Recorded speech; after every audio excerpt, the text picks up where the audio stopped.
Hi, Gayatri. Good morning. Hi, Purna. How are you? Good. Good. Yes, I think only few, 3 or 4 out of 8 students will be joining today. So as soon as 3 students join, you start. I am recording the session. I'll send the recording for report writing. Sure, Purna. Yeah. Okay.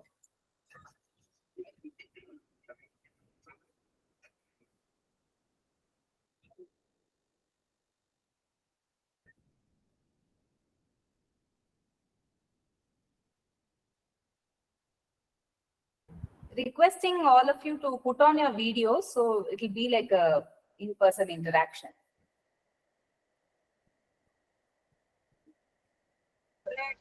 After I'm traveling, once I reach home, I will put on my video. Okay.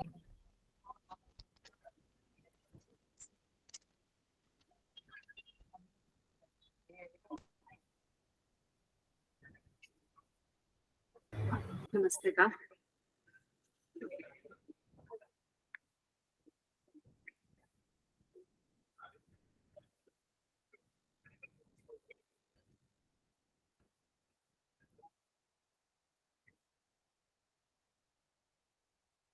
Purna, I'll wait for 5 more minutes, Purna. Sorry, I didn't get you. Shall I wait for 5 more minutes, Purna? Now one more person is joining, so now you can start. Now I think 3 of them are there, 4 of them are there, so you can start. Okay. Good morning, everyone. Morning, ma'am. So, is Lakshmi ma'am is there? Yes, I'm traveling. Once I reach home, I'll switch on the video. Okay. So, I'll introduce myself. This is Gayatri. And I've been associated with ASAP for more than 7-8 years now. Very happy and then to take up this. So I would like to like everyone to introduce yourself and your background, psychology, and what are your thoughts about it, and what do you expect from this session. So could you please share? That? So we will start with whoever's ready.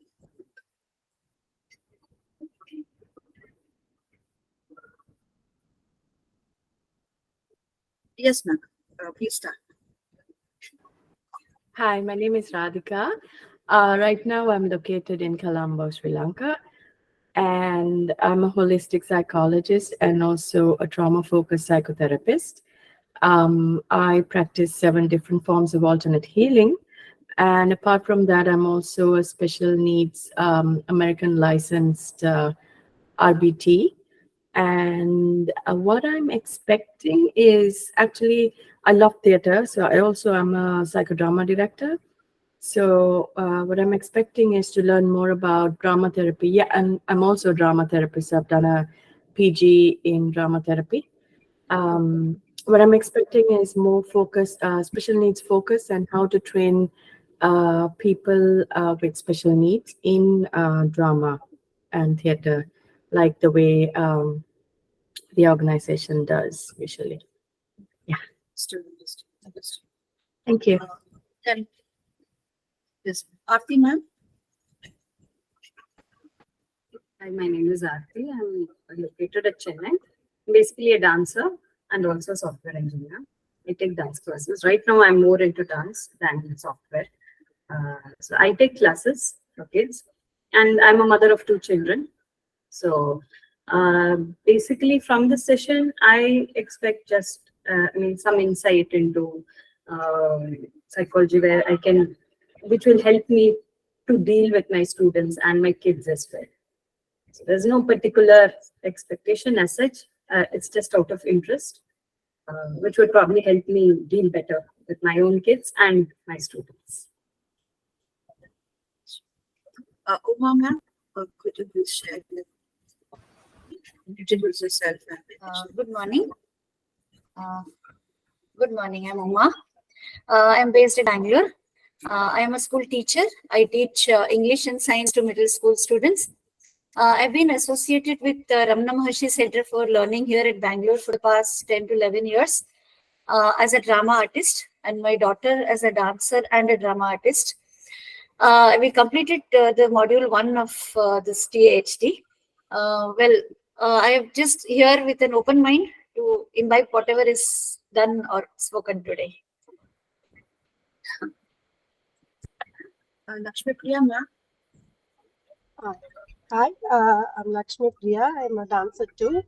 I teach Bharatanatyam for the past 15 years. Just trying as Suma ma'am said, as an audience, I just wanted to know more about psychology because we deal with a lot of kids, and also nowadays even older people wanted to learn dance. So just want to know about psychology to deal many people. That's it. Just open minded. Like just want to learn. That's it. So thank you, everyone. So basically, I have planned this session. You know, it is more of an introduction kind of the psychology. So I'll be addressing the definition and a couple of thoughts of schools, and we will not be going, in depth of each and every thought, but I will be explaining about different perspectives, of modern psychology, and we'll be focusing on attention and perception, the concept attention and perception, and we'll be using THD to explain the concept. So that is the agenda for this session. So if you want me to explain any concept in detail, I will do so in the next class. So let me begin.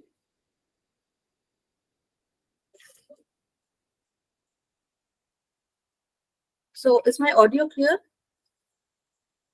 Yeah.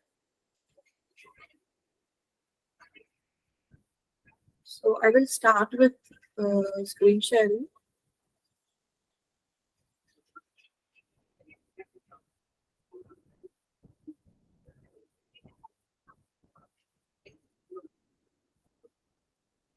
Are you able to share your screen? Yes, ma'am.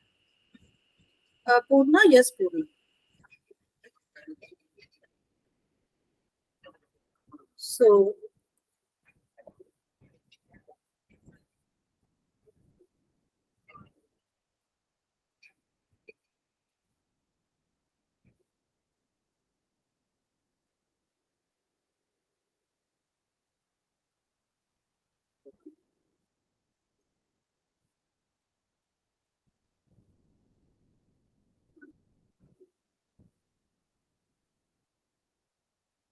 okay. So what is psychology? Before we go into that, okay. So as human beings, we are curious about how a certain person behaves in a certain way, right? And when we see somebody, when we see somebody or meet someone, so we will think, okay, why this particular person is doing a particular action, or why somebody is sad, why somebody is happy, or why the person has behaves, some people can learn a few things quickly, how they are able to do it, or some people take much longer, and the way everybody learns is different, right? So a few will learn in a visual medium, few will learn in audio medium, so few can observe and then they can study. So everybody is unique, each human beings are unique and they differ in intellect, aptitude, and also temperament. So I think we all generally can answer these questions, don't we think so? We all can answer with a common sense. We can come to a conclusion, we can analyze the scenario, and then we can come to arrive at a conclusion. But what does psychologists do, right? As a novice, we are able to use our common sense and we can address, or arrive at a conclusion. But psychologists apply the scientific methods and study the behavior. So basically, psychology is nothing but, study of a behavior and mind and behavior. Earlier, it was considered as, study of soul. So psychology means psych and, it's a Greek word, two Greek words formed together. So psych and soul. Yeah. Just a minute, I'll try to share the screen. I think I'm having difficulty in sharing the screen. Just a minute.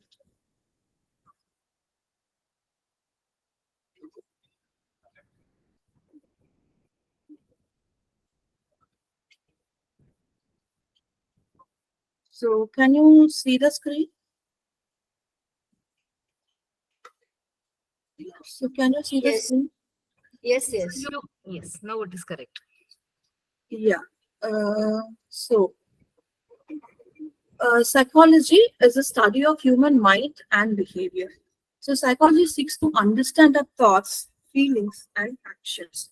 So overt behavior and forward behavior. So basically, conscious what we do, in the conscious level, and when what are the thoughts that we get as a dream and why we get these dreams. So we basically try to understand the conscious and unconscious thoughts of human behavior. So to do this, we have a different school of thoughts. So, the school of thoughts I will be explaining, in a bit. So, we will see three aspects here. So, experience, mental process, and study of behavior.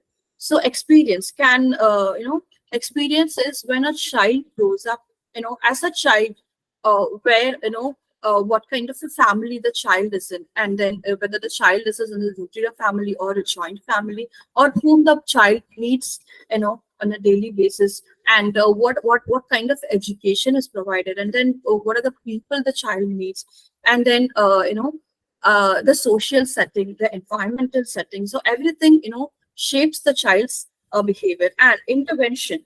So the conscious intervention is altered, through mediation or medication. So when a child, so for some people, after following the spiritual path, so they be other, so the way they behave and the speak, the entire personality changes, so why those things are happening. So that is the another study of a psychology, study of experience, study of mental processes. This is basically physiological in nature. So we focus on the thought process, thinking, perception, learning, remembering. So all those factors will be studied in the mental process, and the study of behavior.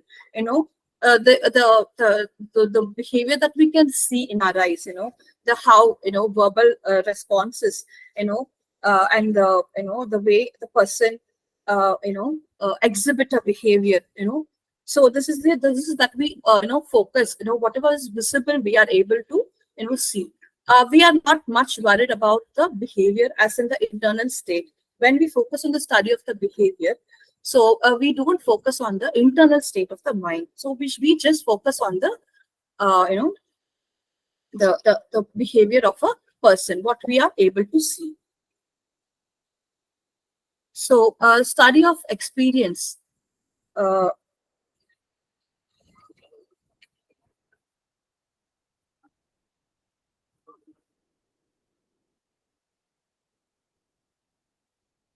yeah, what is behavior? So can you tell me what is behavior?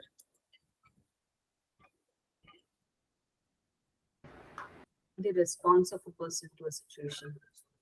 Sorry. The response of a person to a situation. Yeah. So can you give me an example for aggressive behavior? Aggressive behavior. So when maybe when I take my child out and he asks for something at the store and I don't give him, he throws up a tantrum, which is his behavior, his aggressive behavior. He starts shouting. Yes. So so now there is a behavior. So what does the psychologist do? The psychologist will try to analyze. First we will try to 1 minute. I'm just having some problem in screen sharing. So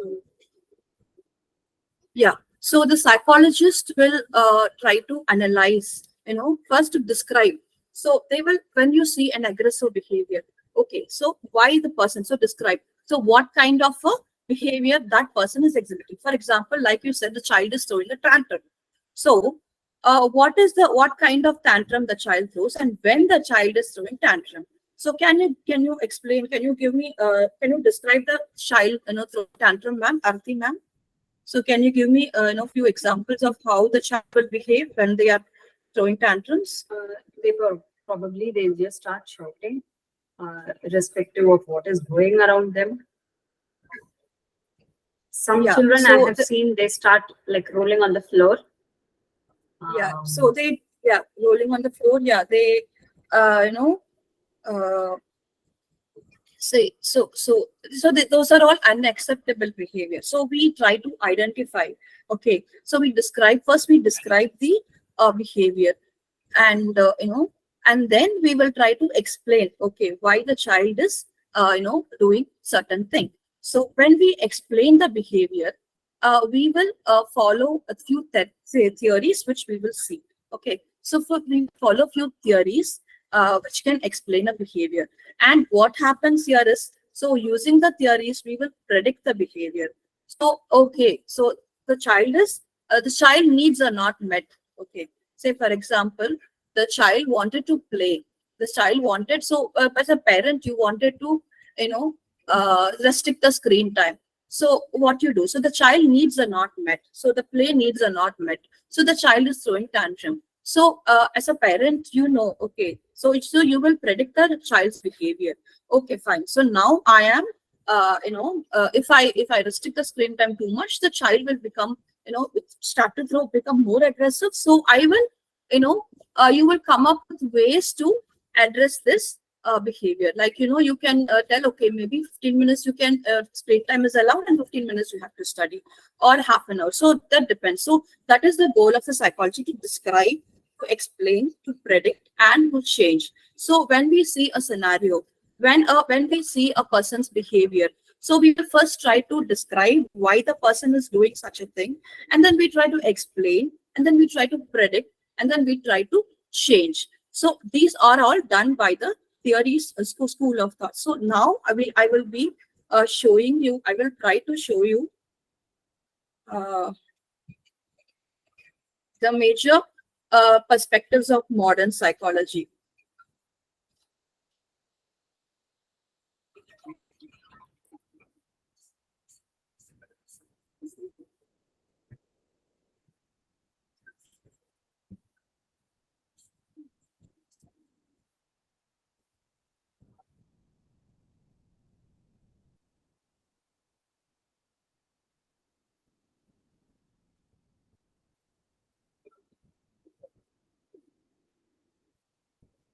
So can you see the screen now?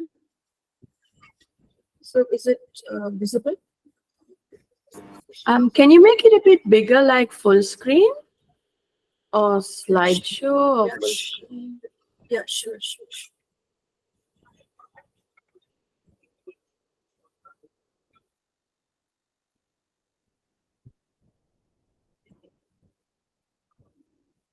So is it clear?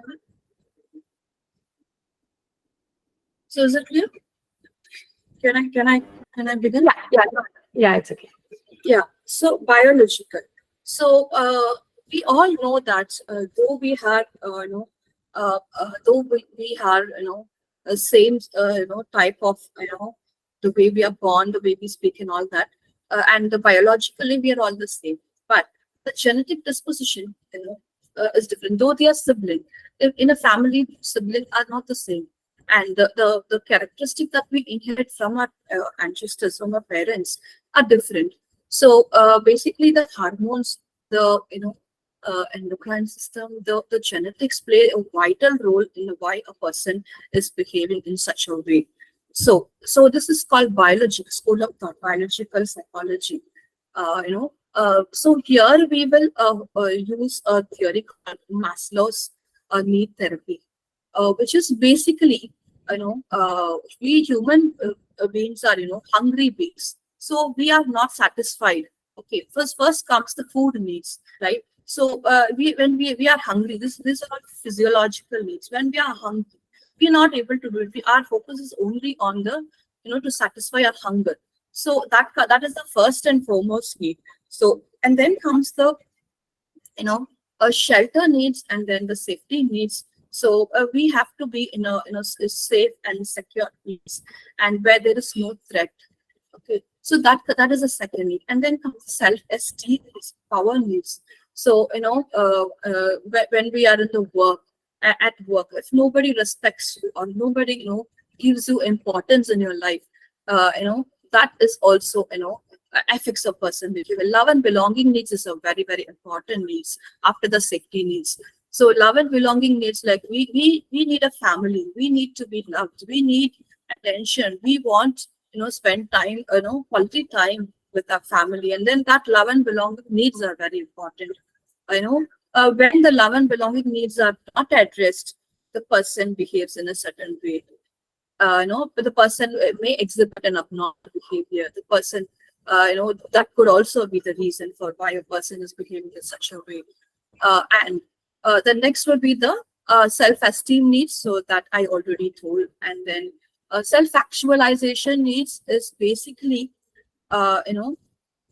a person, how a person is using his or her ability to, to achieve her goal, to attain success. So this is a theory, framed by Abraham Maslow. I will be showing that, the picture. Just a minute.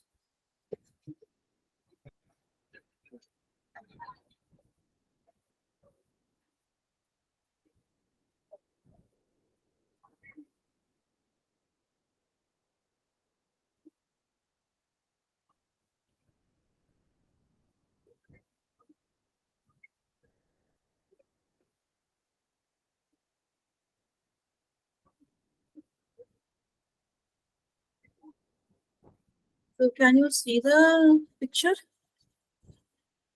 Is the picture visible?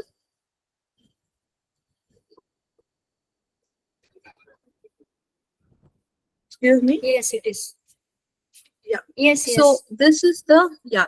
So this is the, the need, triangle. And the first need would be the physiological need. The second need is safety needs. And the third need would be the social needs. Fourth will be the esteem needs. And fifth will be the self-actualization growth needs. How a person is able to use the talent, ability to achieve what he wants to achieve.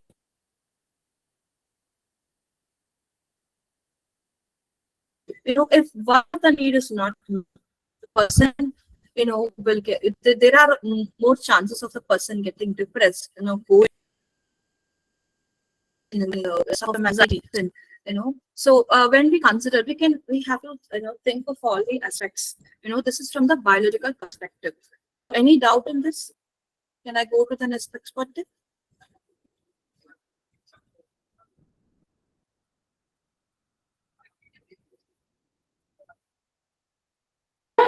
Can I ask a question, Gayatri ma'am? When it comes to neurodivergent children, how do we assess? I mean, even they would not quite know that they have, self-actualization needs as such. None of these children would know. But when it comes to neurodivergent kids, how are you going to assess them on this? Okay. So basically, ma'am, when you want to assess, so we first, look at the personality mode, right? So basically, it differs from each person. So we first assess the, and then when you talk to the person, so you might know that whether the person falls under feeling mode or thinking mode, or the person falls under behavior mode. So based on that, it will be easier for us. So feeling mode, you can use role play, or, the intervention can be role play. And then if it is like thinking mode, you can use CBT techniques. And so you want me to explain about that, ma'am, or? Yeah. So first we will identify the personality mode, and based on the personality mode, we can, provide the intervention for the, so.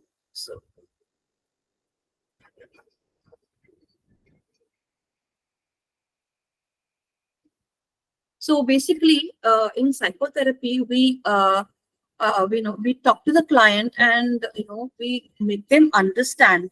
In counseling or advice, what we do. In counseling or advice, we will just give them such suggestion, but that doesn't advice or suggestion, that doesn't come under counseling. So counseling is different. Counseling is like you make the client, understand their problems and help them find their own solution.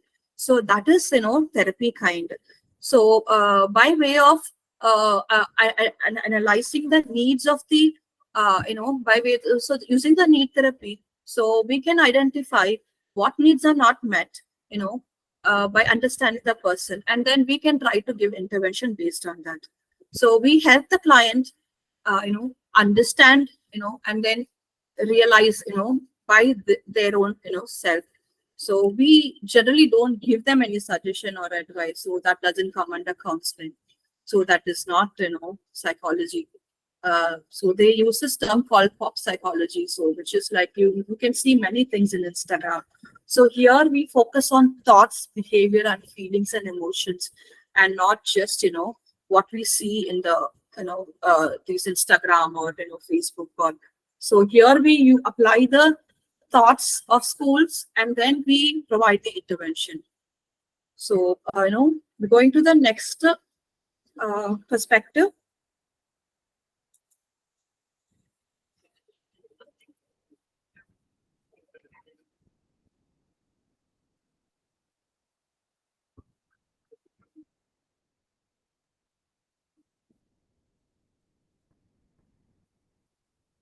So next will be behavioral. So, as parents, we all know that how to control the child behavior. Here, the behaviorist try to understand the reason, for the such and such a behavior. So the psychologist conducted an experiment, called, it is called a classical conditioning. So I will share that screen.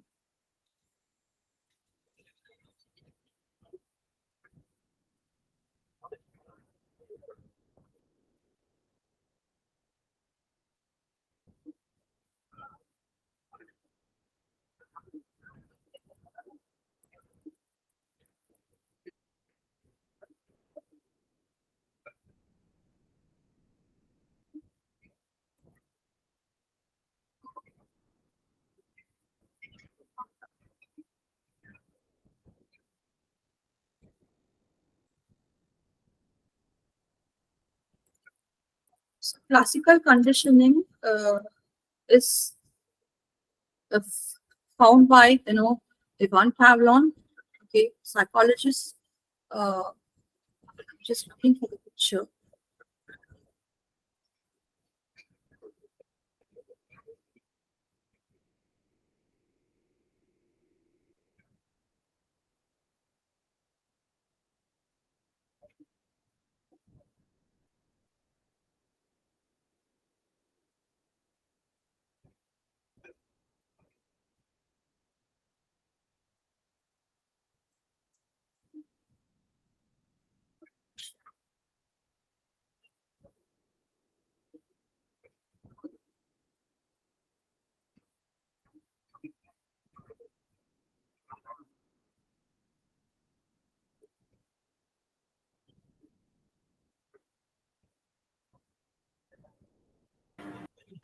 Is this the Pavlov's dog experiment? Yeah. The same one, ma'am. Same one. I'm also wanted to explain about the B.F. Skinner's experiment also.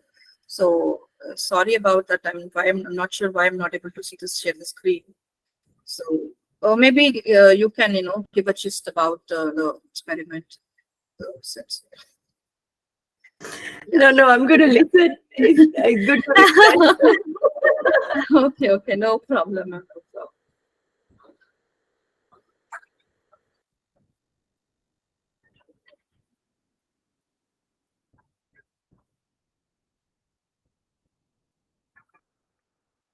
So basically here, we humans are, do you all agree that, when we do a particular, action, when we do a particular activity, we tend to, by unknowingly, we will follow it, right? So when we do it on a daily basis, we feel that, yeah, okay, I'm getting used to it and I will do it. So why do you think that is? We are conditioning ourselves, to do that activity. So here, Ivan Pavlov tries to understand the behavior of a dog, and this association with the food. So, we have seen that, the dog can identify a person who serves the food, right? So it will, we will stay at the person who serves the food. So that is the kind of association that the dog have. So here in this experiment, Ivan Pavlov, first introduces the food to the dog. There is no, just the food and the dog. So the Ivan Pavlov psychologist, the experience is observed. So the dog starts to salivate the moment the dog looks at the food. The dog starts to salivate when the food is there. And the next day, Ivan Pavlov introduced a bell sound. Okay, so now the food is there. The first bell is there, and then dog is out, and then the food is introduced with a bell sound. And after seeing the food, the dog, it starts to salivate. So now the dog will associate with the bell and food, right? So it knows, okay, when the bell is ringing, I'm going to get food. So the dog is aware of that, right? So then the next third day or after a couple of days, now the dog is trained. Okay, it knows that when I hear the bell, I will get food, right? So after that, the dog starts to salivate the moment it hears the ring, right? The moment it hears the bell. So that is called, conditioning the response. So when there is a stimuli, the dog will show its response, which is nothing but salivating, right? And it will start to eat the food. So that is the, explanation for the dog's behavior according to Ivan Pavlov. So this is school of thought of behaviors. So I'm just introducing, slowly, because it is a vast topic, and I will try to cover as much as possible in terms of psychological concept, but I'm keeping it very simple. And if you need any more details, or if you want any concept to be explained in depth, I would be explaining that as well in the next session. So that is about, that is about classical conditioning, the theory of Ivan Pavlov. So association of the food and the bell. So another example for operant conditioning, this is another technique, operant conditioning, which is also like, a teacher giving a punishment. Teacher is giving a punishment for a child when the child has completed the homework. So that is operant punishment. So reward system, basically the reward system. So Uma ma'am, you must be knowing, you'll be giving rewards to students. And even I'm a teacher, so I also do that. And these days, children are also not receptive to the rewards, or it's okay, ma'am. It's okay, ma'am. It's okay. I don't get started. It's okay. I'm fine with it. Yeah. So children, attitude has changed, and then it is very difficult these days.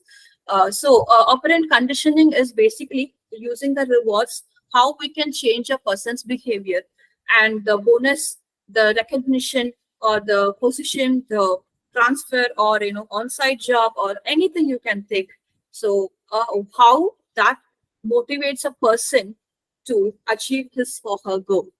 So that is another experiment that that psychologists have taken that. So that is a school of thought of behavior. So next would be cognitive. So cognitive is nothing but you can imagine a computer, right? So what does a computer do? What is the function of a computer? What is the function of a computer? Can anybody tell me what is the function of a computer? Processing is like garbage in, garbage out. In the middle, you process whatever you receive. Yeah. It's in more simpler terms. More simpler terms, like input, process, and output. So what you do there, computer does not have any intelligence. So everything is like man-made. So we give input, we feed in the input. And what does the computer do? Computer will process and it will give you the output. Same way our mind, our brain works. So we see the environment, as a whole, but we take only the few things that we, it depends on our experience, our thought process. We don't focus on everything. We focus on few things that we think, we wanted to focus. So, that is attention. Okay, so our attention is, towards one particular thing. It need not necessarily be for all. So it will differs, right? So that is how. So we process the information in our mind. We analyze. We take only few things. We filter, selective attention. We filter and we take few things and we process it. And it's different. For different people, it is different perspective, right? So that is about the cognitive behavior. So cognition.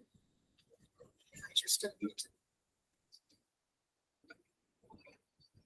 So psychodynamic perspective is something, senior psychologist, his name is Sigmund Freud, and he gave us, he divided the thought process into ego and superego. So it is ego and superego. So it is a psychoanalytic perspective. So which is nothing but id. Id is our suppressed emotion. So all of us, we will have some few desires which we were not able to do in the childhood. So basically, it focuses on the childhood experiences, childhood days, the child experiences as a, in the early stages of his life. What are the experiences a child faces in the early stages of his life? So so basically this the school of thought follows the childhood experiences. And you know uh, so yeah, Sigmund Freud and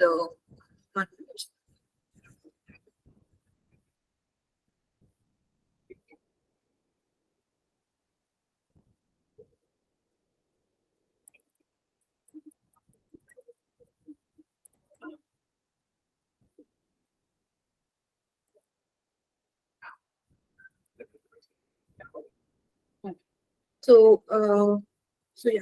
So what does Sigmund Freud says? So Eid is the impulsive behavior. Okay, we know it is wrong. We know we are not supposed to do few things, but we actually wanted to do. Somehow we wanted to do. So that is the we are dividing the mental process into three stages, which is Eid, ego, and superego. So Eid is nothing but the impulsive behaviors that we have. The sexual desires, suppressed emotions. So all those are Eid. And ego is what it will mediate. So it will tell us, okay, Eid, wait, now is not the time. We can do. There's a time for everything. We cannot do all that.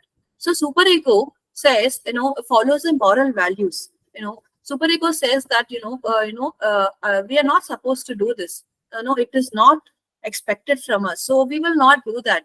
So ego will be the intermediate person between Eid and superego. So, for example, say we have 10,000 rupees and we see some clothes in the online shopping and we buy it immediately, right? Without even thinking. The Eid says that, okay, you have the money. There is offer, very good offer.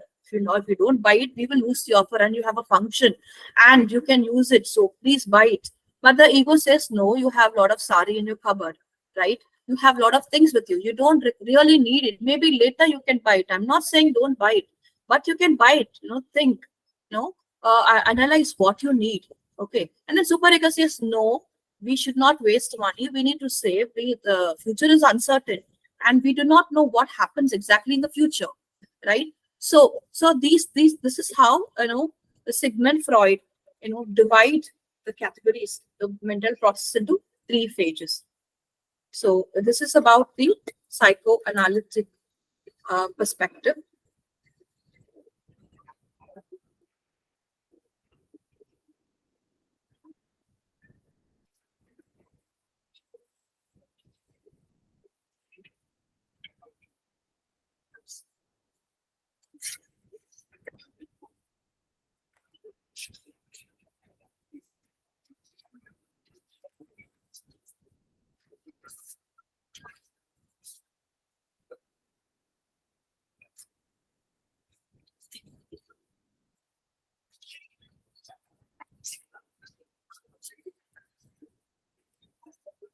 So the next approach would be cross-cultural, cross-cultural perspective. So any guesses what is cross-cultural?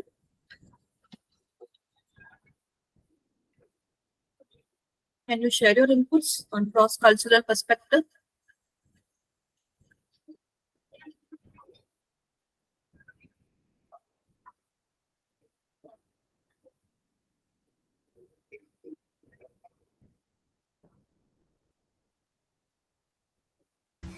Uh, is it something to do with like, no, for example, Bangalore? We can say it's a cosmopolitan city where we have people from different cultures or different backgrounds. How we interact with each other, how tolerant we are to others. Even, of course, not only adults, even students need to understand, or they also come into the frame of cross-cultural behavior.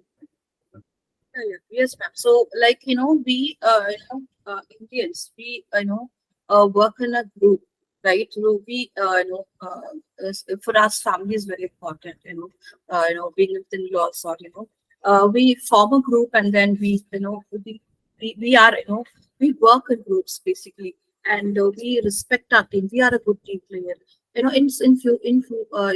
Uh, Places like US or Western countries, they focus on it is more like individualistic culture. So they focus on themselves. I'm not generalizing it, but this is just to give you an example of what cross cultural is like. So basically Western countries individualistic in cultures so you can see predominant. So individual as such, they will people do and behave the way it greatly affects an individual, from the individual point of view. We as a culturalistic collectivistic culture, so we tend to be with a group, and then okay, we will think okay, it will affect them, what other people will think, what so as a culture, as a collective culture, we will keep everybody in the team happy, and then we consult with them. So that is a perspective that we another perspective that we the modern psychology has been cross cultural perspective. Initially, very few school of thoughts were there. As and when the psychologists read more, and then the studies from different fields, so the perspectives also kept increasing. So the cross cultural perspective is a new perspective. So evolutionary perspective. So as a person, how they evolve as a person, and focuses on how the theory of evolution can explain in the physiological processes. Every generation is different.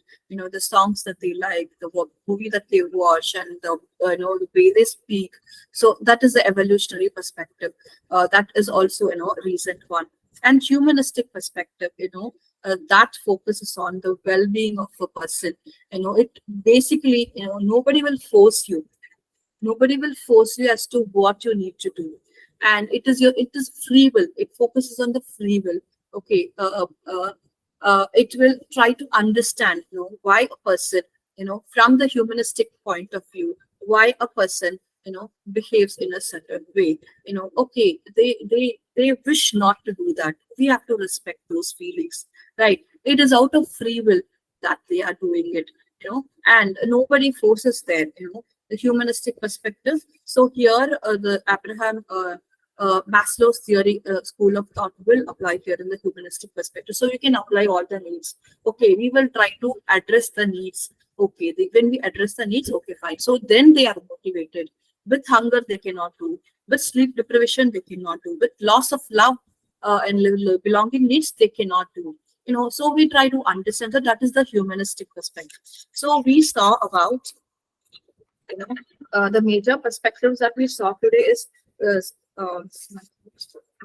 psychodynamic perspective, which I explained about ego and superego. I gave an example about the impulsive behavior and what we need to do and how we can do. So three elements, mental processes were divided into three elements: ego and superego. The behavioral perspective, which is the how we can learn new behaviors.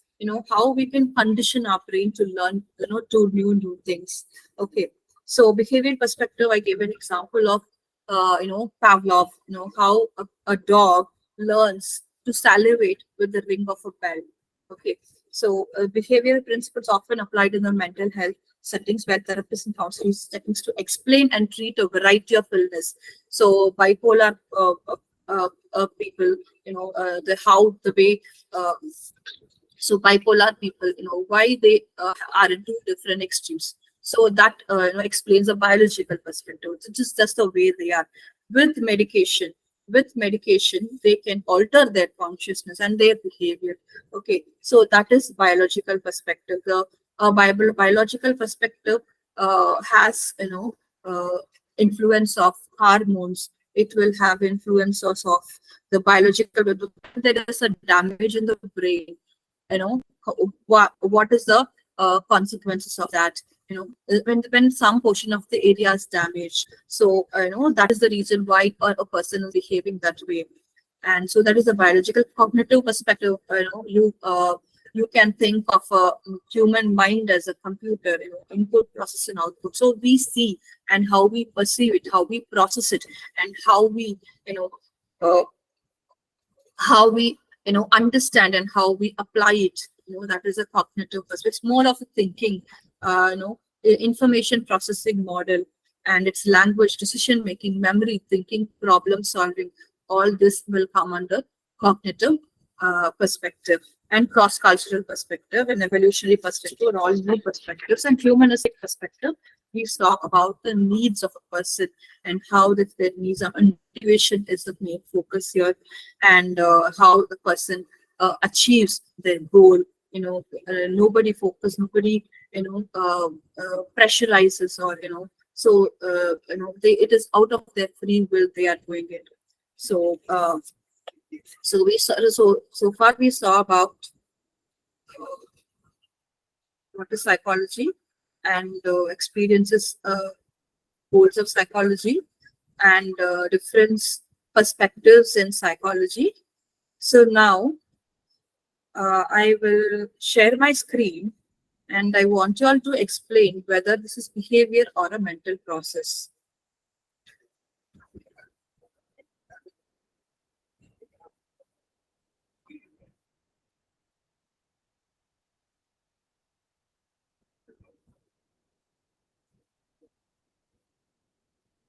So is it visible, ma'am? Can you see the screen?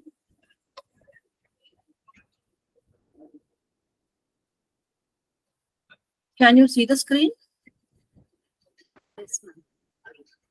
Yeah. So dreaming. So dreaming is a behavior or mental process.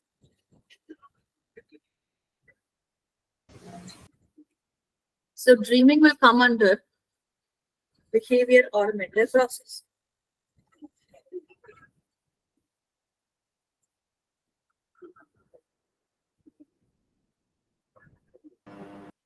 It's a mental, it's not a Yeah, behavior. is, yes, it's a mental process. Yes. So getting excited about going out. Sorry.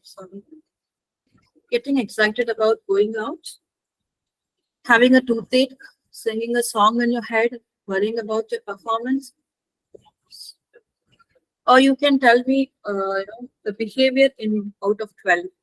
So what are the behaviors out of the 12 activity?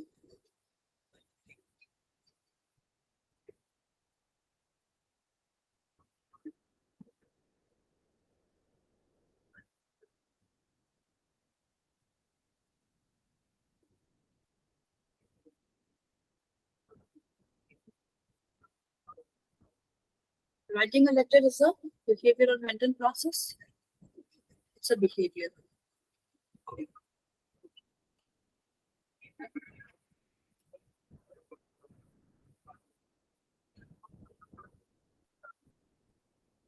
Can you see the screen map? Are you finding any difficulties? Is it? We don't see the screen. So, ma'am, can you, dreaming, is it behavior or mental process?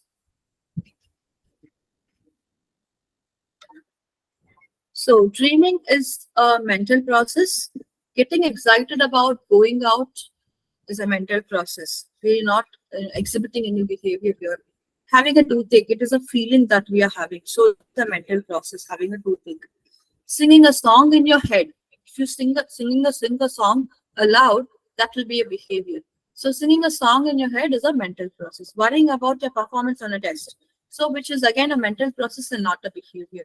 So planning an excuse to get out of a date is a mental. So we are thinking. So this is a thinking process.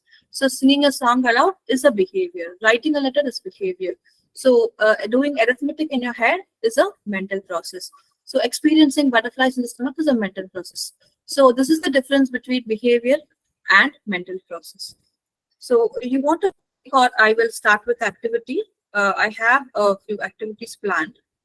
So you want a break for 5 minutes or something? Ma'am, I have a question regarding the earlier slide. Yes, yes, please go ahead. Yes. Uh, Ma'am, could you please share the screen? This is regarding, I think, going out, getting excited. Yes, yes, yes, yes, yes. Yes, You ma'am, said I'll it's show. a mental process, right? Yeah, one minute. Let me explain. Can you see this, ma'am? Yes. Getting excited. So getting excited, we think of, the excitement, emotion will be there in our, head. And we also express. So if I'm excited, what I will do, few people will jump, few people will, smile, laugh, few people will dance. So all those are behavior. You are exhibiting a behavior. But here, getting excited, you are just thinking, okay, we are getting excited. You're preparing your mind. Okay, so that is, then it is a mental activity. If I say getting excited and then I was dancing, or I was, so then you are exhibiting a behavior. That is when it will be a behavior. So here also having a toothache is a pain. Okay, you can only feel it. We are not, by, since you have a toothache, you will like, shout, or you will, frown upon, or, you will have some facial expression, which will be a behavior. Okay, you say something verbally, that will be a behavior. Right. So if you're having a toothache, is like you're having that pain. You're feeling that pain. So basically feeling, all the feelings will come under mental process. Okay. So whenever a person exhibits, that will become a behavior. Yes. So the behavior is nothing but the what you can see, actually, what you can see. Writing a letter, you can see. Yeah. Okay. Yes. So you want a break, ma'am, or 5 minutes break? Then we will start with an activity, THD activity. Yeah, quick question. We are stopping sharp at 1 p.m., right? Yeah, it's already 1 hour. Yes, ma'am. Then I will start with the activity then. Yeah, because I have I an thought it would be appointment. better. I thought it would be better if you, that's fine, ma'am. I will start with the activity.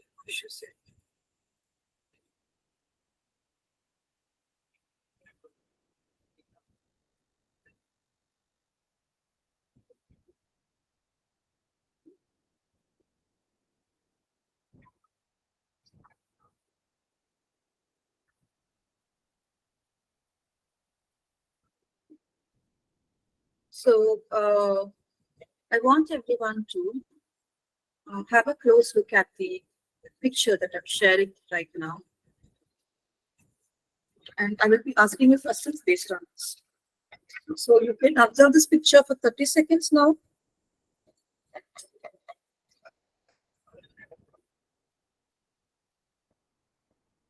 It's already 30 seconds. So shall I stop?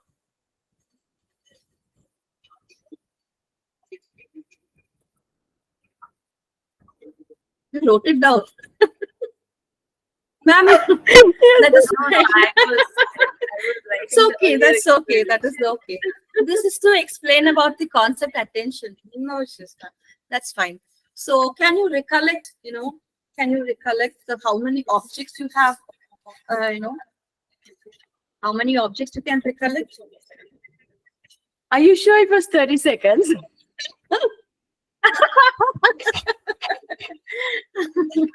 Just flashed and went off. Okay, you want me to share again, ma'am? No, it's You want me to okay. share? I don't. I thought it was a second. So you want, I can share again, no problem. So you can, anyway, we'll be showing again. So for Okay. attention, so we'll go ahead, give your answers. What are the objects you saw? So what are the objects? Should we you saw? write it down or just tell you? Tell you or write it down? No, ma'am, you can just, we'll discuss, have a discussion here. So what are the objects you saw in the picture? I saw a xylophone. I saw the chess castle. I saw the aeroplane. I saw a school bag. I saw a yellow duck. I can also make up some things I didn't see. That's okay, ma'am. That's okay. Uma, ma'am, you can share your what There you was that, there were two Umbrella. buttons. Yes. Sorry. Buttons. Correct. Colors. And Can then you tell me the colors? Blue No, and that's yellow. okay. That's And there was that, okay. what's that wheel which children have as toy, which goes around in like the a fan, like a fan. Okay, there were two school bags that I remember. That's all. A bag is there. Yeah, school bag. Correct, There ma'am. was a Perfect. globe. Yeah, school bag is there. Awesome. There was a globe as well. Globe. Globe, yes, ma'am. Globe.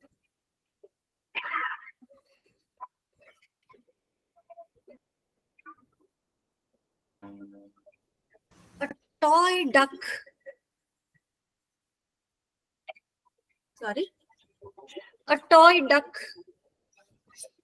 Correct. Awesome. Yes. Good, ma'am. So it's very few seconds. So, but there were almost like 30 or 40 objects in the picture, but you were able to focus on, ma'am said globe. Maybe she is interested in, science or, so she was able to focus on the globe. So the selective attention is basically like a spotlight, where you wanted to focus, we don't focus on everything. So it also depends on our experiences, our, thoughts, our feelings, our likings, our the way we are and which environment we are in. So everything, relates to what you do and what you speak. So here in the picture, so that exactly has happened. So the spotlight, you have, like a spotlight, you are able to see only few items in the picture. So next, I wanted to selective attention. Did you say I of selective attention? So I will share again. So I will share again. So you can tell me the details, of the items, So red objects or green objects. So can we do that now? So you're not going to see all the picture, but you're going to focus only on the color that I'm going to say. So the color that I'm going to say is okay, red color objects. Okay, so you can share me the. I will share now.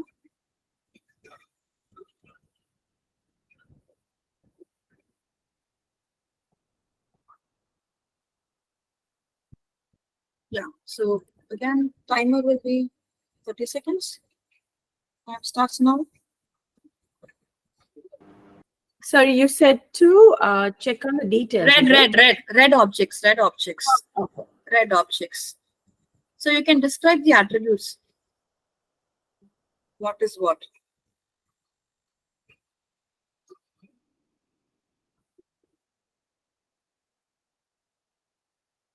Shall I stop?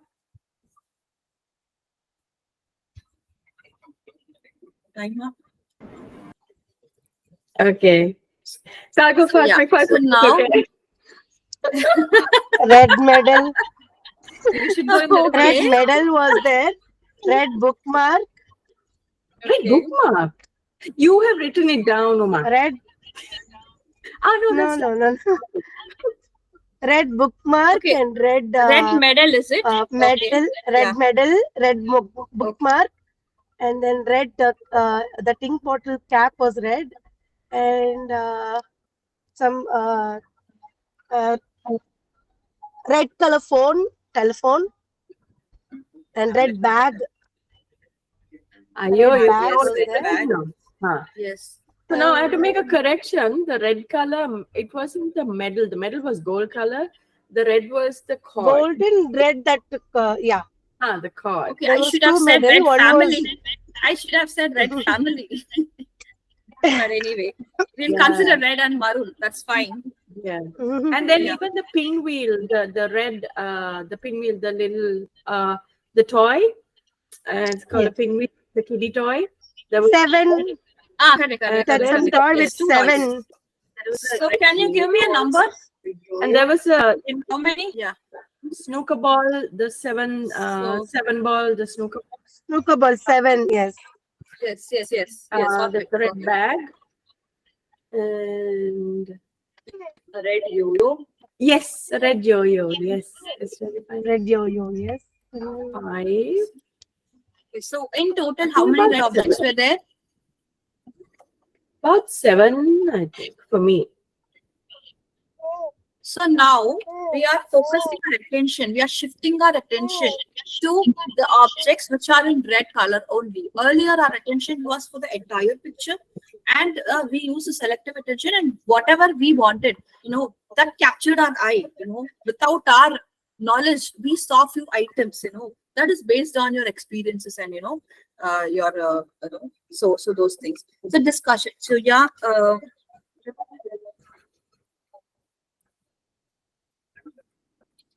So this is how we process the information from our environment and make decisions and focus on what matters. So, so just like this, the activities, we can't pay attention to everything around us all the time. So we have to use selective attention, and we have to, if we want to focus on few things, so we have to shift our attention. So I had planned more things, but since we are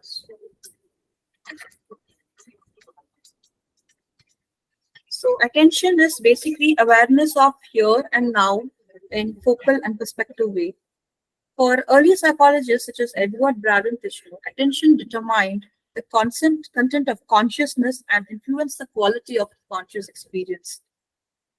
So attention has to do with the immediate experience of the individual. It is a state of current awareness.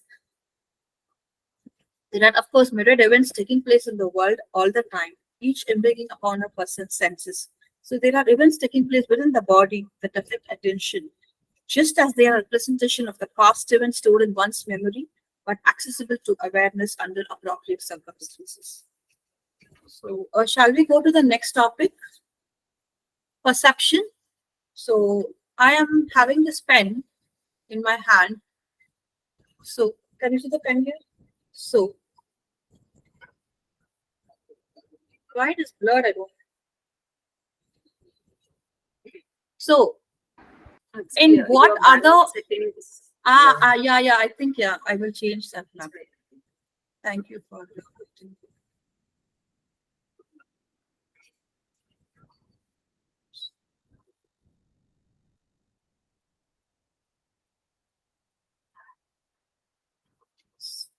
So this is a pen. So the primary use of the pen is to write.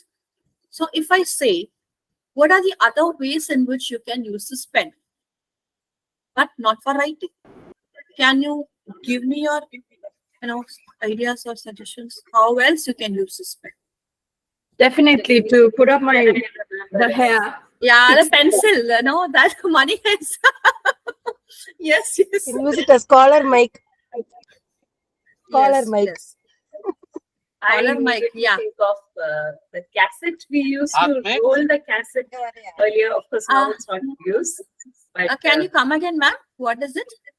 I immediately think of those old cassettes where we used to roll. Correct. The tape will be there. Yes. And we used to record it. Correct. Even I was in that era, so I kind of yes. I have used that. Yeah.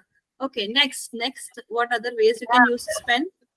So to put my hair up, and then Yeah. also for a plug, sometimes the top of the plug, when you have a 2-pin something, and then I Correct. insert, it's so bad, but I do it. Correct. The child lock. Right. The child lock. Yes. As a bookmark, wherein I just put the pen inside a book Bookmark. and close it so that I know where. Yes, And there is a boy in my class who continuously whistles using the top of that pen. He whistles in all the classes. Ma'am, actually, these pencil boxes have become a nuisance in the classroom. You know how they use the pencil box? They make it and use it as a gun. They have these hangings, and then they will use it as a gun. They will if they press one button, it will come down. They press another button, go up, and then they will be using. They'll be like, sit down. I need to take class. So they're very creative in using their pencil boxes. So it's becoming a nuisance these days, and they have this fancy stuff with the pencil. So this is the I have any other suggestion, ma'am, for how you can use this pen? Any other ways which you can use the pen? Just as a part of my personality, like I have everything I need with me. Like I don't keep searching for a pen, say in a public place. I go to a public place where I have to write something or sign. Oh, I have a pen with me. I'm ready with my pen. So just to show my personality. Being more responsible and yeah. being very But organized. Nice. Yes. Some people also bite it as a self-soothing mechanism, which is also bad. Correct. I mean, kids and even adults I've seen. Yes. Mostly creative people, we can't generalize it, but creative people will have this habit too. Anything else, ma'am? So I would say use it as a paperweight also. paperweight. Yes. I always do that. I will put it Yeah, out I flip it up and this. with the cap on, so it just stays in the place. So I will be like hitting, so scratching my head. So all that I will use. Yeah. So that is about perception. So how we see the things that we see, how differently we see. So everybody is different. So even movies, if you see, a lot of movies are there. So there are a lot of characters, hero, antagonist, protagonist, drama, for example, if you take movies, if you take. So there will be few movies from the narration. So they will start the movie from a narration. When we see the movie from a negative character narration, so that person will be the hero, right? So don't you agree? And but if you see from the person who has impacted so much, who has suffered so much because of that person's behavior, so that person will be not a antagonist. So the protagonist and antagonist will be different if you see from a different perspective. Though we know, we analyze the morals. Though we know, moral as a we have the values, right? So a hero will do only good things, and the person, who does not follow any rules or anything, so that person will become, they're not a favorite of many people. So they are the villain of the story, or and we say situation, because of the situation, okay, the person has behaved in such a way. And in psychology, there is no right or wrong. Don't you all agree, ma'am? Don't you all agree? There is no right or wrong. Okay, so we only have perspectives. So what is right for us may not be right for others, and we should not expect, and we cannot expect that person. So we always should have this. Okay, they have done this. Maybe there is a reason why this person has done it in such a way. Okay, so everybody, so that is the perspective. If you see from the drama perspective, and so the story, if you see the narration. So I have a story with me, which I will be narrating to explain the concept perception. So I will start right away.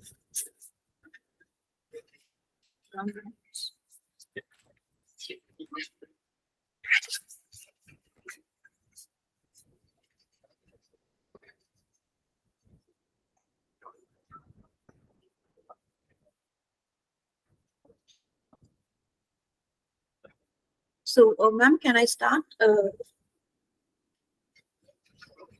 Yes. So, is my audio clear? Yeah.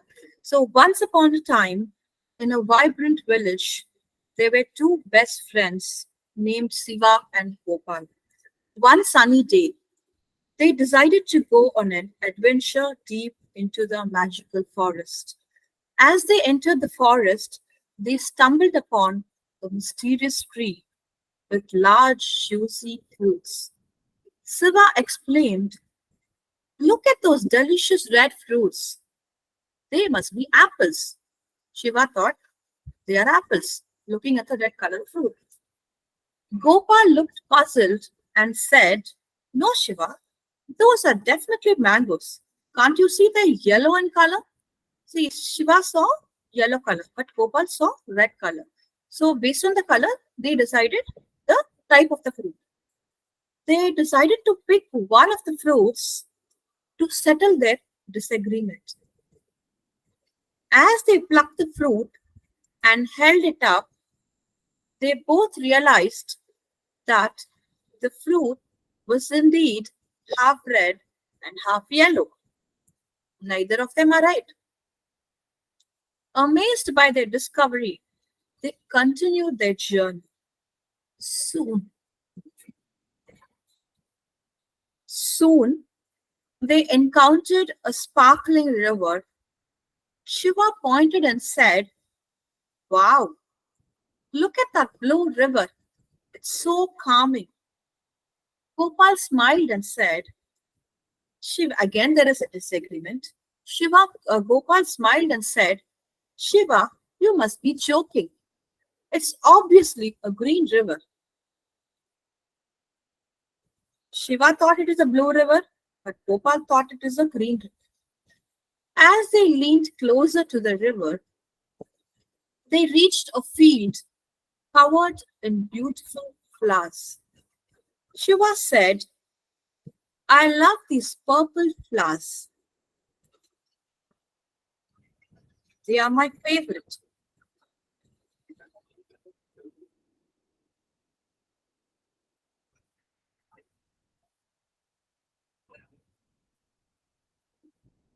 As they leaned closer to the river, they noticed that it appeared blue in some parts and green in others, depending on the sunlight and the angle they were looking from. So, when Gopal thought the river is green, Shiva thought it was red. They both were wrong. But the actual fact is, depending on the angle, the sunlight that they were looking at, the colors were there. Their adventure continued and they reached a field covered in beautiful flowers. Shiva said, "I love these purple flowers. They are my favorite." Gopal shook his head and said, "These flowers are pink." They plucked a flower and examined it closely. To their surprise, the flower seemed to shift between shades of purple and pink as they turned it around. So, as they turned it around, the flowers seemed to shift between shades of purple and pink. As the day went on, Shiva and Gopal realized that things could look different depending on how you looked at them. They laughed about their disagreements and embraced the diversity of perspective. When they returned to the village, they shared their colorful adventure with everyone. Their villagers were delighted by the story and understood that sometimes things could be more than one way at once. And so the village became known for celebrating different viewpoints, just like Siva and Gopal did during their colorful adventure in the magical forest. So this story talks about different perspectives of the two friends, Siva and Gopal, how they saw the river and how they saw the fruit and how they saw the flower, right? So this is the story that I have, for explaining the concept perception. So could you share, you know, anything that happened similar to your, like, different perspective? Oh, I was wrong. So I'm sure you will be having some stories. So can we have that discussion? Or I'll go on with the next topic. I immediately remember this forward, which I've come across maybe once or twice. It would be a pink dress, but some people see it as grey. Yeah. It was Actually, we always have very fascinating. I still am confused, like how come some people perceive it as pink, but some others perceive it as grey. yes. Here we do have to consider something called color blindness. So some people, due to biological disposition, some people cannot see through colors, and they will, see differently. So that also is there. Color blindness is there. Maybe it's not particularly color blindness, or is it because the wiring in the brain is different? Again, perception. Again, perception.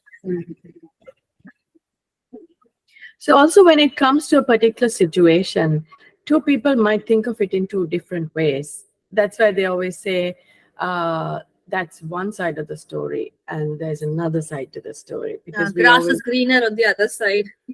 yeah. Yeah, correct. Yes. So we will always think that we are right, but the other person also may have some kind of good points. But the perspective. That's why a third person coming in and actually looking at both sides could give us a better view of the entire issue. Yeah, like say when we are in the feeling mode, we forget to think, different perspectives. We are just one.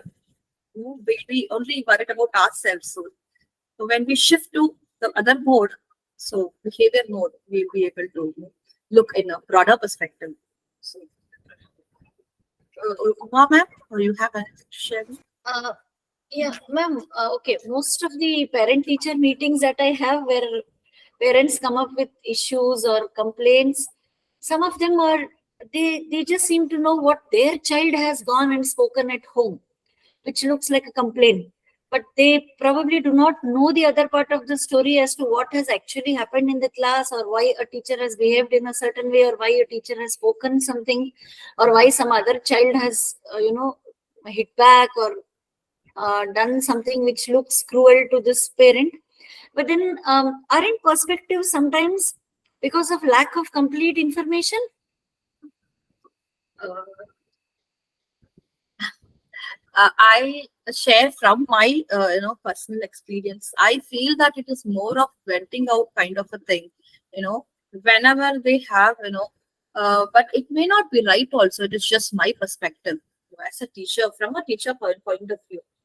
We do as a teacher, we do many things. We are very systematic. We are very organized in sending the messages. Still, parents, feel the complaint. So I feel that it is more like a venting out. So they don't have anybody to share anything. So they just come and dump everything and they just go.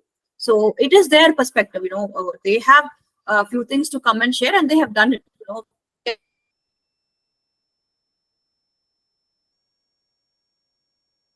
are, I want to take care of my son. I need to meet the parent.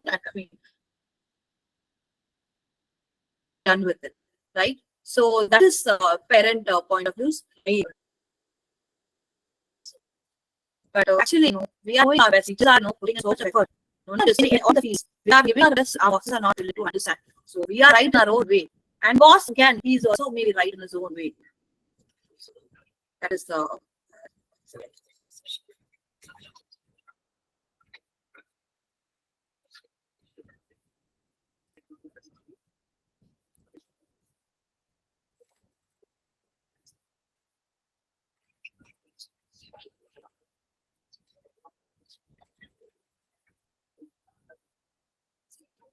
Just a minute.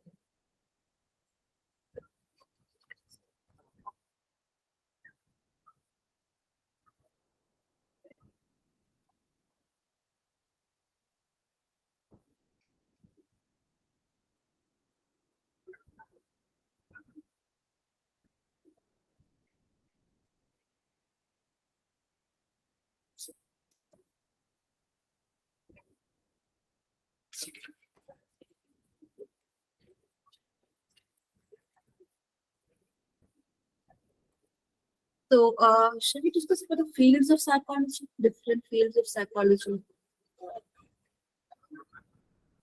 Can you share a few ideas on the different fields of psychology where psychology can be applied? In fact, psychology can be applied, in our daily life in almost all the fields. So, can you, share now where we can like Uma ma'am will say like education psychology.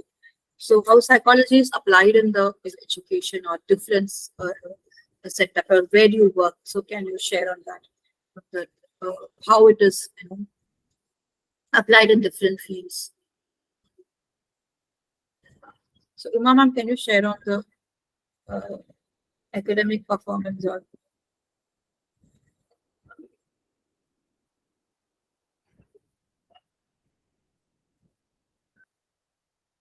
Okay. Each child is different, so it's very essential that we don't have a preconceived mindset when we go to a class. The way they understand things, the way they behave to a situation. We might have we might have put all the children in the same situation, but the way they behave, each child behaves in a different manner. So sometimes we need to sit and analyze ourselves or think why this happened or why this child behaved that way.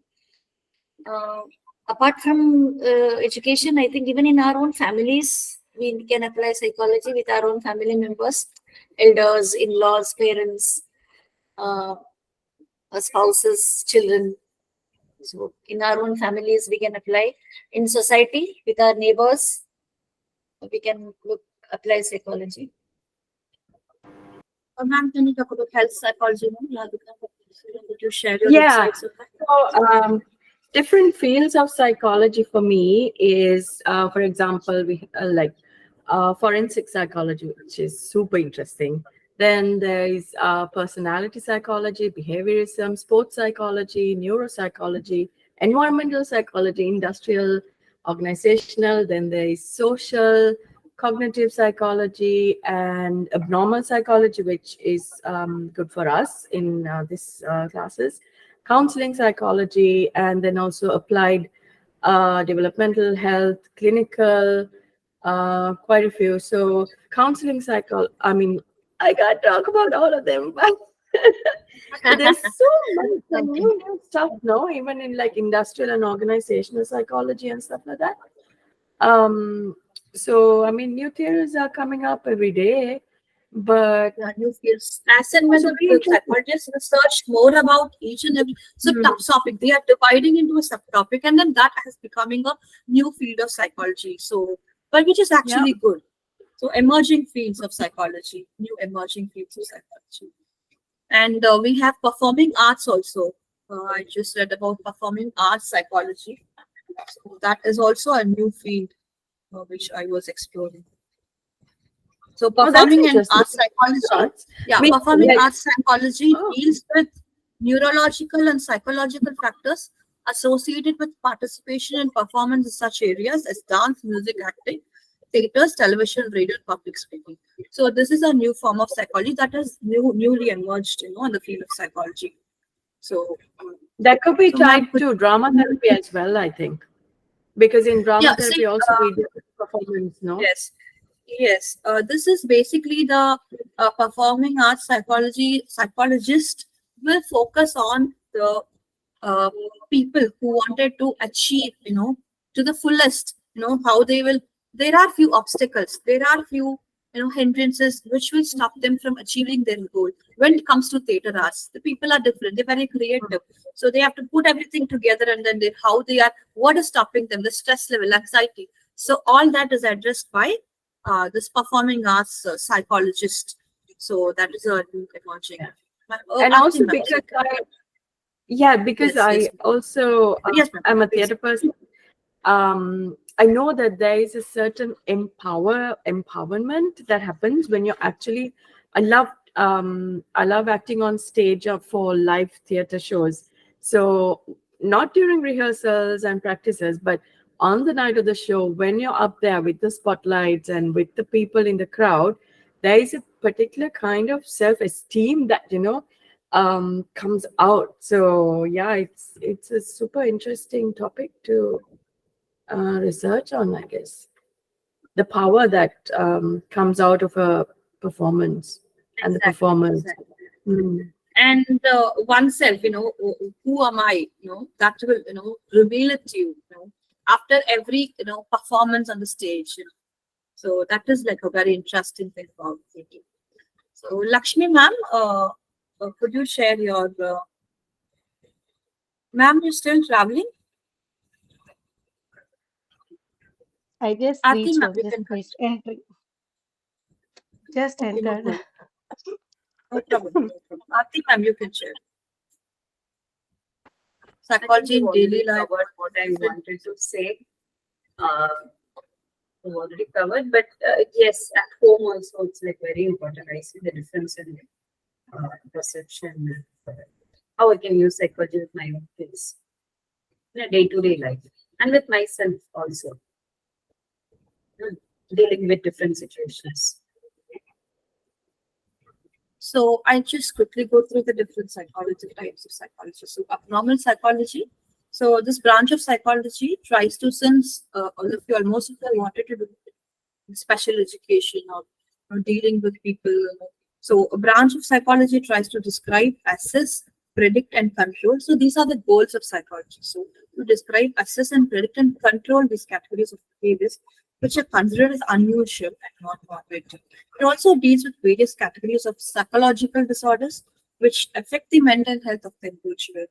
So what exactly affects the mental health of an individual? It assesses the abnormality in the individual through standardized psychodiagnostic tools. So, psychology is called as a scientific study. Why? It is earlier it was like philosophers.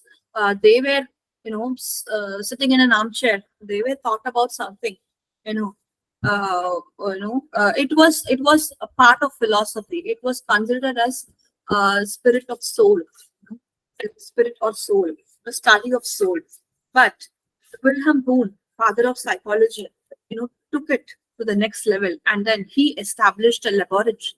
Wilhelm Wundt established a laboratory for psychology, and he called himself as a psychologist. Earlier, it was only philosophy, and then they gave a separate division for psychology, and that credit goes to Wilhelm Wundt, and he started his first experimental laboratory goes back to 1879 at the University of Leipzig in Germany. Since then, the growth of psychology has covered a long journey. Today, it is one of the very popular subjects among social scientists. It studies all the shades of experiences, mental processes, behaviors. So, in India, various aspects of mental process analysis, schools of yoga, Samkhya, Vedanta, Buddhism, Jainism provides detailed accounts of mind, mental processes, and methods to control mind. So, in the early stages, in modern period, it started at Calcutta University in 1916 with the establishment of the Department of Psychology. So, that is another information that I wanted to share. That's not to psychology; it's a history of psychology. So that I thought I would share. So, cognitive psychology, it deals with the acquisition, storage, transformation, and application of information the individual uses to understand and interpret events happening around him. The perception that we saw, okay, the attention and the perception. So that all applies in the basically thinking. Okay, so positive thinking, negative thinking, what affects positive thinking, what affects the negative thinking. So one experiment is there. Uh, you know, experiment conducted is about a bobo doll. Okay, so children were played a video. In that video, an adult is exhibiting aggressive behavior. Okay, so the children are asked to watch. So what they did in experiment, they divided uh, group of children into two sets.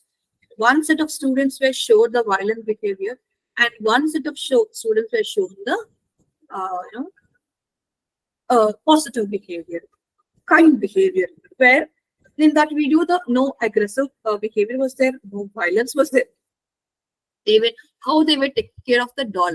So these two behaviors were showed displayed to the students. It was shown to the students, and then after watching the video, what do you think would have happened? So the children also, yeah, unknowingly, they also learned that behavior, the violent behavior. Children started exhibiting the violent behavior. Okay, so the things that we see, the things that we perceive. So we are conditioned, our subconsciously the child is, able to exhibit that behavior, which is not the appropriate behavior. Okay, so how the child interpreted and uses that information, okay, which is happening him or around her. Application of the information, acquisition, storage, and transformation application. So clinical and counseling psychology is primarily considered with diagnosis and treatment of various psychological disorders.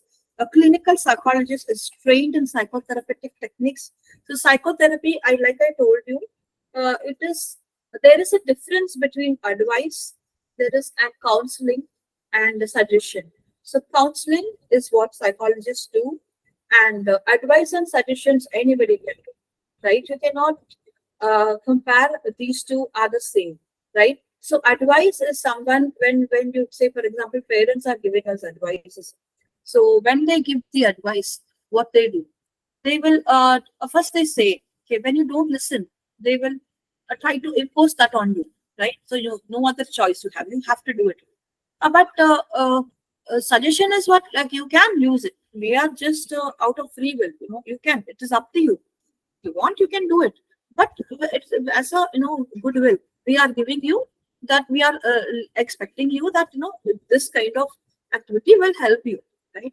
So counseling is what a psychotherapist and psychologist will do. So we don't give any, we don't tell the client what to do, what not to do. We just facilitate them. We just make them understand. You can apply, this in every day. We can just try to listen to the people. We can try to understand why a person is behaving. What are the factors affecting them? You can, understand why the person is behaving in such a way. So, that is the thing. They are employed in hospitals. So counseling psychology, they are employed in hospitals and clinics dealing with mental health problems. The counseling psychologist deals with mild problems pertaining to adjustment in social and emotional life. So they focus on the martial problems, stress-oriented problems, and career choice. So educational psychology, this fields of psychology is mainly concerned with academic performance. It studies the role of various factors which influence learning processes in classroom setting. It focuses on assessing the aptitude, skills, intellectual, like you can apply this operant conditioning in the classroom, the positive reinforcement, and then positive rewards, and then negative reinforcement. So all of that can be applied in the education psychology for expecting the desired results.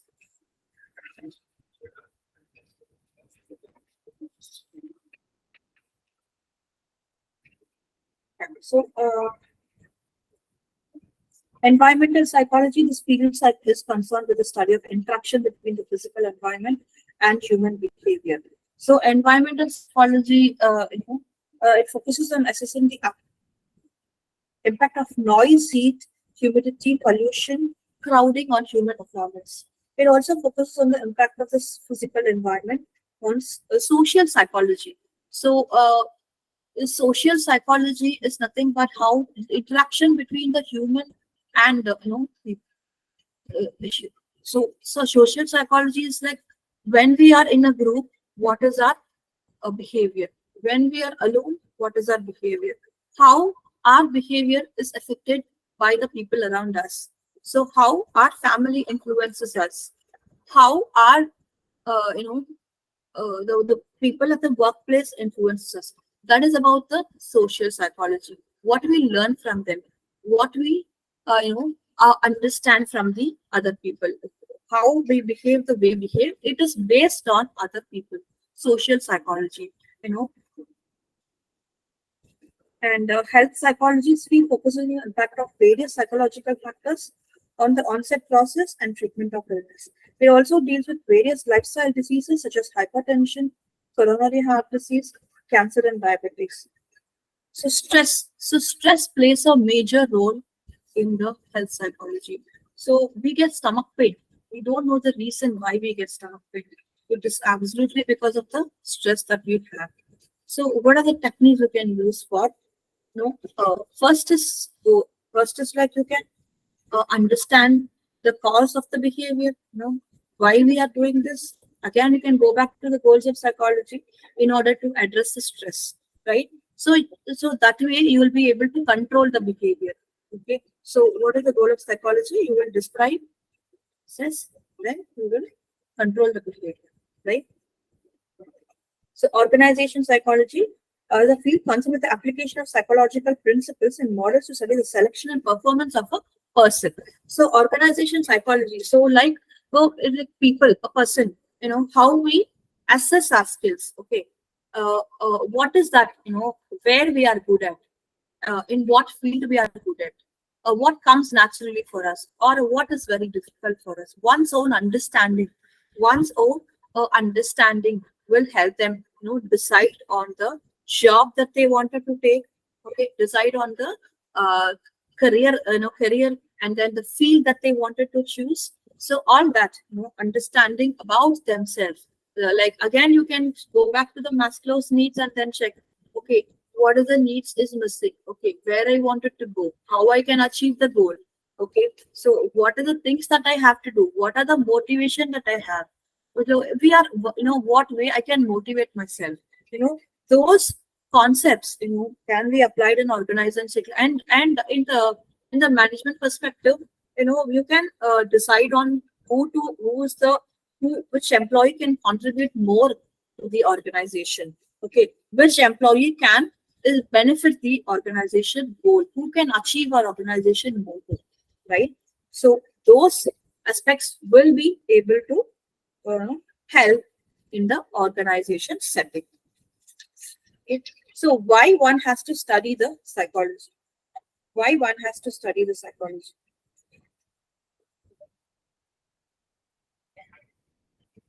So we have different fields of psychology.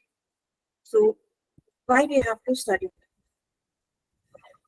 So like I told you, we have to understand, comprehend the behavior of humans, accompany the mental processes. Like we saw the behavior, mental processes. So we often get confused, and we often misunderstand, what is what.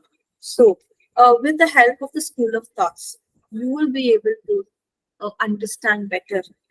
So you can apply those concepts, and then you can understand better. Why conscious decisions, unconscious decisions, the suppressed emotions, the suppressed feelings, how a suppressed feeling, it will come out as a different action, right? It will come out as a different behavior which nobody knows, only the person knows. Okay, only that person knows why the person is acting in a certain way, because it is suppressed emotion. So how can you address all those things? How can you make that person feel better, positive? How can you give them a positive approach? uh, it allows the person to understand how she thinks, acts, and feels in a better way. We can say that psychology is an exciting and challenging subject, but it has an inevitable role in developing many interpersonal skills. It helps in developing subject-specific knowledge, understanding oneself, understanding others, nourishing communication skills. Communication skills is also very important, right? Without communicating what are your thoughts, nobody can understand you, right? So you need to improve one has to improve the communication skills and developing the analyzing and critical skills. So the person should be able to analyze, okay, this is the reason, the critical thinking. So, and consequently develops the ability to research. So based on that, based on your observation, what are your conclusion, how you analyze. Okay, in the context of growth, there is an expanding career scope of psychology, as many students are going for specialization to unveil jobs as psychologists, guidance counselors, and clinical psychologists. Psychology is wide and is connected almost all fields of life, from the well-being of mental health, professional, personal development. medical sciences, nursing, family and relationship, and beyond. So it is simply known as the study of the brains of human. There are many branches of psychology. In simple words, psychology is indispensable role in many areas of study. So we have a lot of techniques and theories. So to test and evaluate different theories, various research methods are used in psychology. So like we saw, classical conditioning, there's operant conditioning, and these are the Bobo-Rall experiment. So these are the experiments which will give you accurate results, time and again, right? So these are all tested. Okay? But future depends on the objective of the research. In addition to this, under each of the two main categories, experiment methods, observational techniques. So I think we can cover all the things.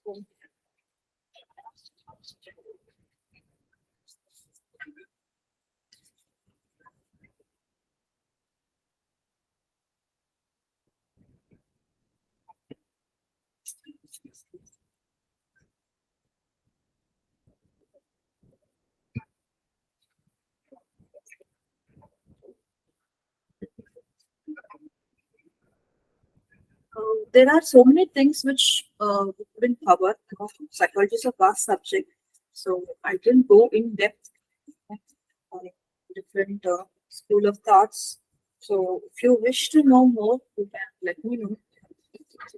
So anything else that you would like to ask or would like to? Will you be taking another class as well? A continuation on normal psych or something? I don't know. Ma'am, we have concepts. We have concepts like thinking, memory, forgetting. So all of that I will be taking. So we thought, okay, we will not focus more on the psychology perspective. We will be focusing on theoretical, theater arts perspective, like more of tools related to theater, and then how we can apply and how you can understand the concept. So that is the agenda, for this. Going forward, we will be. So since it is the first class, I was giving you a brief overview about the theory, school of thoughts, all of that. So, so that is what. If you want to know more, like you can let us know. So we will be, including that as well. So, so few concepts we have. So those concepts will be covered. So since attention, memory, forgetting. So I'll just share it 1 minute.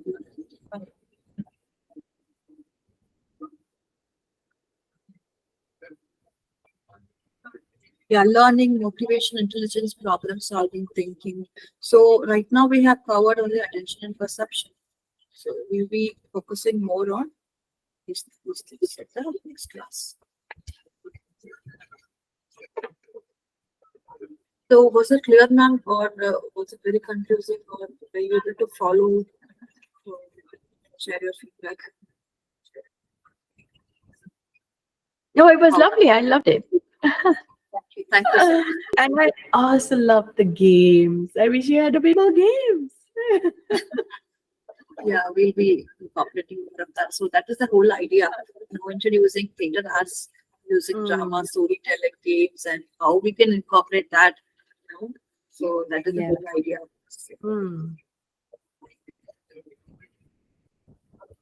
Also, if there are like resources, for example, to get some more ideas for interventions, especially for special needs children, and training them in theater arts, would there be any sort of resources? Yes, ma'am. Actually, if you see music, okay, so just by teaching a song, okay, so what are the things the child can learn?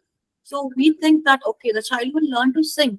No, it is much more than that. When we are teaching, there is lyrics, there is tune, there is coordination, okay, and again, when they are singing, they are, the breathing pattern will improve. It will calm their mind. So just by teaching the tool of music, just by teaching them, for us, it is just one song. We are teaching a 4-line song maybe, or a 4-line song for a special child. Okay, so the 4-line song, how much impact it can create for the child is tremendous through theater arts. So music is a power. Even us, we listen to music, we just feel so good. and then we, hi ma'am. So they were asking about, I'm just answering the query. I just covered all the topics. So I'm just answering Radhika ma'am's query. So, when it comes to special child, so say for example, you say Down syndrome or autism.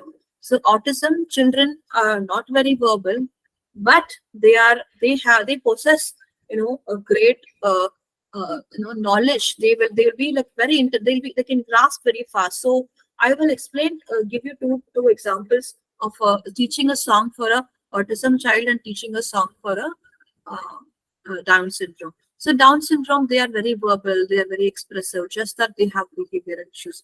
So when you teach a song for a Down syndrome kid, so the child will learn the words, okay, the meaning of the words, the usage of the words, and then the tune. Okay, so the tune also, by learning the tune, the child will can be creative in reproducing another tune.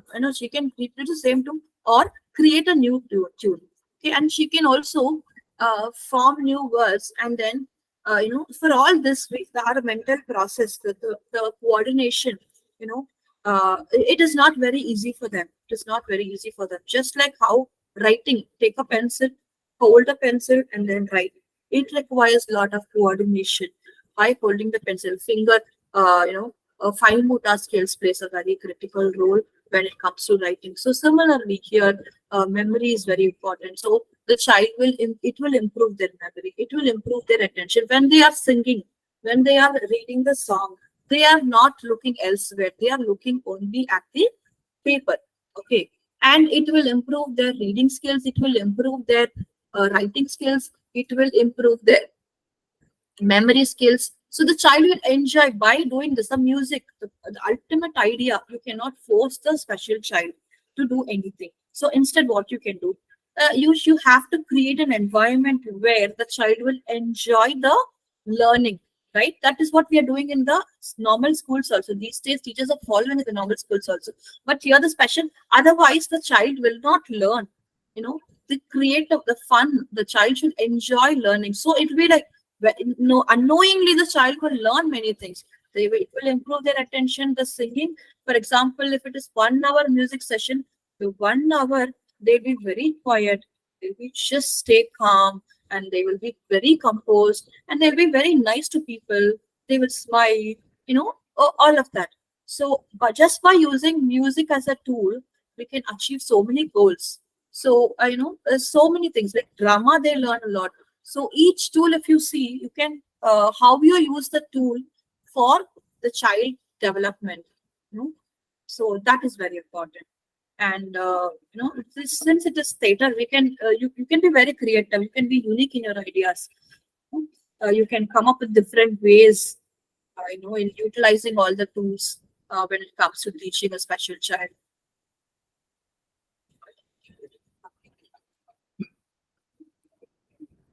So, Lakshmi ma'am, any other questions, ma'am?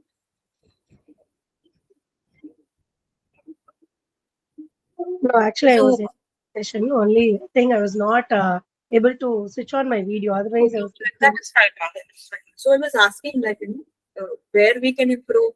What are your expectations from this course, and then so more of psychology you are expecting, or more of theoretical perspective you want to know. Also, we are just trying to understand.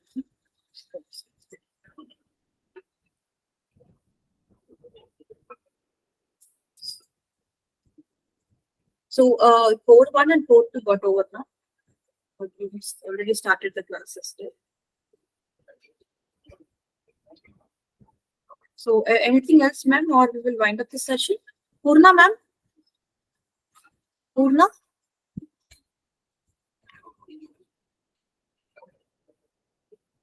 Purna, are you there? Just a minute, I'll check the Purna. What is it? She had sent a message saying that she's out to WhatsApp her if there are any issues with video or the connection or something.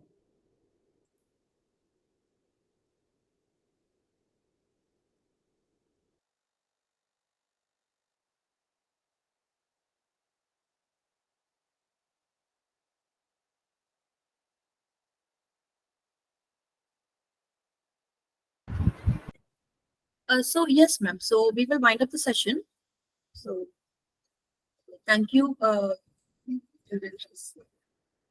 you in the next session. So Purna will be informing you about the classes and all that. So Perfect. Thank you so much for your time, Thank Gayatri. thank you.